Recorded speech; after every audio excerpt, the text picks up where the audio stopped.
কে না চায় জীবনে সফল হতে? সবাই চায়, কিন্তু প্রত্যেকের সফলতার পথটা একটু আলাদা।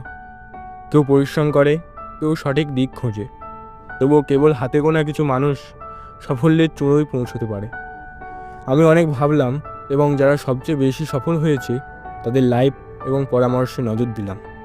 আমি তার সারমর্ম বার করলাম এবং ভাবলাম এমন একটা ভিডিও বানানো যাক।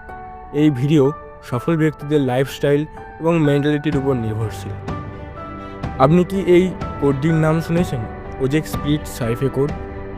এই কোডটি আপনি সবসময় মনে রাখতে পারেন। এই কোডটার মধ্যে লুকিয়ে আছে 7টা শক্তিশালী উপায়, যা সত্যিকারের সফল মানুষেরা নিজেদের জীবনে অনুসরণ করেছেন। চলো একে একে বুঝে নেওয়া যাক। 1. হার্ডওয়ার্ক, কিন্তু বুদ্ধি খাটিয়ে। অনেকেই পরিশ্রম করে কিন্তু ফল মেলে না। তাদের মূল্যবান সময়, টাকা, এনার্জি সব নষ্ট হয়ে যায় আর আসে হতাশা। সফল মানুষেরা বলে পরিশ্রম করো, ঠিক আছে, কিন্তু সেটা নিজের যোগ্যতা আর প্যাশন বুঝে করো, তাহলেই সেই পরিশ্রমের ফল পাওয়া যাবে। 2. স্যাক্রিফাইস, ত্যাগ করো।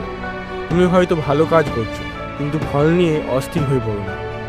ফল পাওয়ার আগে যদি তুমি রেজাল্টের কথা ভাবতে শুরু করো, তাহলে তোমার মাথার সব আইডিয়া শেষ হয়ে যাবে। কাজ করো মন দিয়ে, নিঃস্বার্থভাবে, কখনো ফলের আশা করো না, ফল এমনিতেই আসবে। 3. স্পিড, উৎসাহ। তুমি যেদিন তোমার প্রিয় জায়গায় ঘুরতে যাও, সেদিন কতটা আনন্দে থাকো বলো তো? এই আনন্দটাই হলো স্পিড।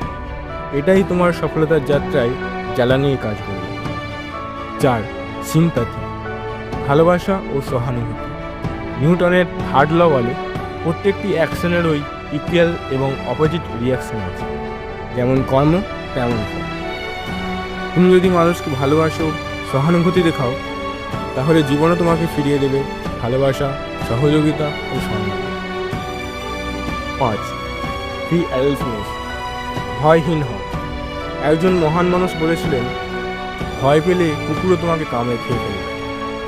আর যদি ভয়হীন হও, তবে বাঘকেও জয় করা সম্ভব। নিজেকে কখনো ছোট ভেবো না, নিজেকে সাহসী করে তোলো। সফলতা তখন নিজে থেকেই কাছে আসে। 6. কনফিডেন্স, আত্মবিশ্বাস। স্বামী বিবেকানন্দ বলেছেন, যে নিজের উপর বিশ্বাস করে না সেই আসল নাস্তিক। আপনি নিজেই ভেবে দেখুন, একটা উল্টে রাখা গ্লাসে কি জল রাখা যায়? ঠিক তেমনই আত্মবিশ্বাস ছাড়া কোনো মানুষ কখনোই বড় কিছু করতে পারে না। তাই নিজের উপর বিশ্বাস রাখো, নিজেকে কখনো কারো থেকে কম মনে করো না। 7. ডেডিকেশন, উৎসর্গ। ডেডিকেশন হলো এমন একটা জিনিস যেটা স্বপ্নকে বাস্তব রূপ দেয়। ডক্টর এপিজে আব্দুল কালাম বলেছিলেন, স্বপ্ন সেটা নয় যেটা তুমি ঘুমিয়ে দেখো, স্বপ্ন সেটা যেটা তোমাকে ঘুমোতে দেয় না। এই ডেডিকেশন যদি তোমার মধ্যে থাকে, তবে তোমাকে কেউ আটকাতে পারবে না। আমি আপনার সাথে একটি পার্সোনাল এক্সপিরিয়েন্স শেয়ার করতে চাই। আসলে এই কদিনে আমি একজন সফল মানুষের সাথে ব্যক্তিগতভাবে দেখা করেছিলাম। তার সাথে আমার কি পরামর্শ হলো সেটা বলার আগে আমি এটা বলতে চাই যে আজকাল আমরা ইন্টারনেটে, ইউটিউবে, বইয়ে এবং টিভিতে অনেক সফল ব্যক্তিদের কথা শুনে থাকি। আমরা তা থেকে খুব মোটিভেশন পাই, কিন্তু কোনো সফল ব্যক্তির সাথে ফিজিক্যালি দেখা করার মজাটাই আলাদা। সেই অনুপ্রেরণা একবারে হৃদয় ছুঁয়ে যায়। এবার বলি আমার সাথে তার কি পরামর্শ হলো। আমি তাকে শুধু জিজ্ঞেস করেছিলাম, সফলতা নিয়ে আপনি দুটি লাইন বলুন। তিনি একটু হাসলেন আর বললেন, তুমি সফলতার জন্য তৈরি হওনি। আমি তো অবাক হয়ে গেলাম, তিনি কি বলছেন? আমি সফলতার জন্য তৈরিই হইনি? তারপরের লাইনে তিনি বললেন, সফলতাই তোমার জন্য তৈরি হয়েছে। এই কথাটা শুনে আমি এতটাই উদ্দীপ্ত হয়ে গেলাম যেন আমার ভিতর থেকে শক্তির একটা তেজ বেরিয়ে এলো।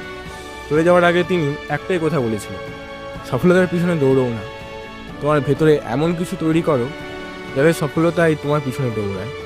বন্ধুরা, এই ওজেক স্পিরিট সাইফে কোড শুধু মনে রাখলেই হবে না, জীবনে কাজে লাগাতে হবে। জীবন বদলাতে হলে আগে নিজেকে বদলাও, তাহলেই সফলতা একদিন ঠিক তোমার দরজায় কোড়া নাড়বে। তোমরা কমেন্টে জানাও কোন পয়েন্টটা তোমার জীবনে সবচেয়ে বেশি দরকার বলে তোমার মনে হয়েছে। আর যদি এই ভিডিওটা ভালো লেগে থাকে একটা লাইক দাও। আর এমনই আরও শক্তিশালী কন্টেন্ট পেতে গেলে চ্যানেলটিকে সাবস্ক্রাইব করে ফেলো।